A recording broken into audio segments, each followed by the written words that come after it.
దేవుడు ఈరోజు నీతో చెబుతున్నాడు, ఈరోజు నేను మీతో నేరుగా మాట్లాడాలనుకుంటున్నాను. మీరు భవిష్యత్తు గురించి ఆందోళన చెందుతున్నారని మరియు మీరు సరైన మార్గంలో ఉన్నారా అని ఆలోచిస్తున్నారని నాకు తెలుసు. నేను ఎప్పుడూ మీతో ఇక్కడే ఉంటాను. విషయాలు అస్పష్టంగా అనిపించినప్పటికీ మీ ప్రయాణం ప్రత్యేకమైనది మరియు ఉద్దేశ్యంతో నిండి ఉంటుంది. ప్రతి అడుగు నా ప్రణాళికలో భాగమని నమ్మండి. ప్రేమ మరియు జ్ఞానంతో అల్లిన మీకోసం నా దగ్గర ఒక మార్గం ఉంది.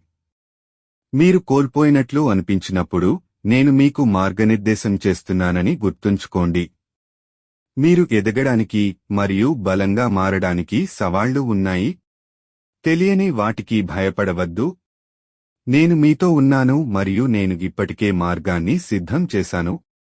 మీ హృదయంలో నిశ్శబ్ద క్షణాలను వినండి. నేను మీలో ఉంచిన భావాలు మరియు కోరికలను విశ్వసించండి. వారే మీకు మార్గదర్శకులు. మీరు ఎప్పుడూ ఒంటరిగా లేరు. నేను ఎప్పుడూ నీ పక్కనే ఉంటాను. మీరు సందేహించినప్పుడు ప్రార్థన చేసి నాలో శాంతిని పొందండి. ఎందుకంటే ఇది బహుమతి మరియు దాని ద్వారా మీరు మీ మార్గాన్ని కనుగొంటారు. నన్ను నమ్మండి. ఆమెన్.